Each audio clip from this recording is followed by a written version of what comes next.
Yo, what's going on, guys? As you can see from the title, I have the iPhone 13 Pro Max here, and I'm going to be giving you guys some tips on how you can get a better quality camera on your iPhone. Make sure you guys stay until the end because I'm going to give you guys a tip on how you can get better video quality camera for all your videos or if you're making content. So make sure you guys stay until the end for that. But let's get into it. Alright, so I'm going to give you guys a few different tips. So those tips involve your camera settings. So you actually have to go into your settings app and then go into your cameras and change those. And the other tips are going to be on your actual camera. So changing up your frame rate and also showing you guys which is going to be the best camera to use. Now the first tip that may actually seem obvious, but most people do not do it, is to make sure that your lenses are clean.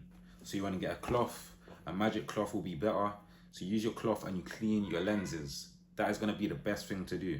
Most people do not do this and they complain why their pictures come out looking bad or their videos aren't looking so great, but you guys have to make sure you clean your camera. Most people, when they're outside and they don't have a cloth on them, I see them using their tops to clean their camera, maybe their jacket sleeve, but that's not going to do it. So if you guys are outside and you find that your camera quality is not good, make sure you guys are cleaning your camera. And also, if you guys have a phone case that has a lens protector on it, your lens protector is often going to be smudged. So if you guys are taking photos and taking videos, you want to make sure that your lens protector or your whole phone case is off of the camera, because that is going to make your phone quality look blurry. Okay, so here's where we go into our settings, and then now is where we will get into the camera settings. So if you go scroll down to your camera, which is over here, you will open up all of these settings and you see many different settings here. Now you may not know what all of these settings mean. So grid, level, mirror front camera, view outside of the frame. So there is actually a lot of different settings here, and that's why I'm going to cover them all for you guys. So the very first one, which is record video.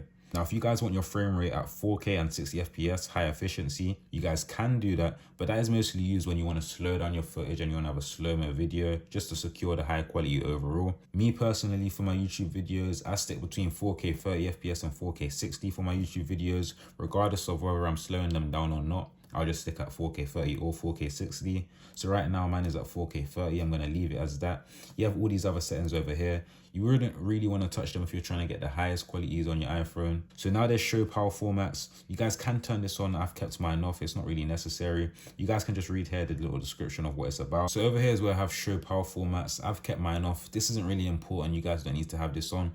Quickly touching back over here. So if you guys just want to explore yourself and just not go based on my opinion, if you guys want to see for yourself, you guys can actually read all the different storage settings over here. Now over here we have HDR video. Now this is very controversial because if you're recording in a HDR video and you see your own video and you like the quality, that's all good. But if the other person watching your video on the other side doesn't have HDR video on, it can actually compress the quality and make it lower. So this is just a by chance thing. So you can have it on to make it look nice for yourself, but it's by chance that the other person will have HDR video on as well. So if they don't, the quality could look a bit bad on their side, but you can play around with it. So I've left mine off for now. Sometimes I do actually turn this on. So it's just a 50-50 thing.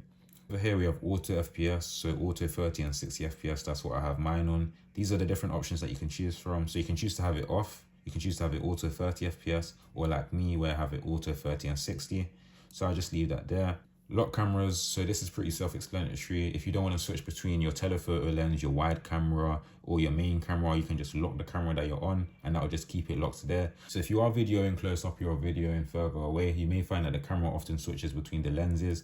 Now if you don't want that issue and you don't want that to happen to you, you can simply resolve that by pressing lock camera over here. And also down here we have lock white balance. So this just tells the camera what is white in your video. So if you have a white desk, white monitor, this is just going to let it know what's white. So you can increase that or decrease that or completely turn it off. I've turned mine off. I already like the original settings on the camera anyway. So I've just turned mine off. Okay, so that is the end of this page for all the tips I have for you guys. Now, just quickly going on to the actual camera app, I just want to give you guys a quick couple tips on how to actually get good photos. So tip number one, I recommend not shooting your photos with flash. I don't really like it. I don't feel like it really adds to any of my photos that I take. I don't feel like it really makes them come out looking nice. I feel like the flash really hinders the photo quality. Also turning on Apple Pro RAW, that should have you getting those professional looking photos. And click onto the arrow here, night mode. I do recommend having this off. It doesn't really add to the photo quality. If you are shooting in night, I don't feel like you should have this on. Did just touch on flash and night mode. Now I recommend going into your aspect ratio. If you guys do want that vertical full screen photo, go into your aspect ratio and select 16:9. So that will give you that full screen vertical photo. If you guys want a square image, or if you want the regular image, which is 4:3, you guys can do that here. Now going on to your exposure. So if you guys want a brighter image, more exposed, you can turn it up. darker image, you can turn it down. You can see how darker the screen gets, or in the middle, just leave it at 0, or just play around with it as you can find what you like.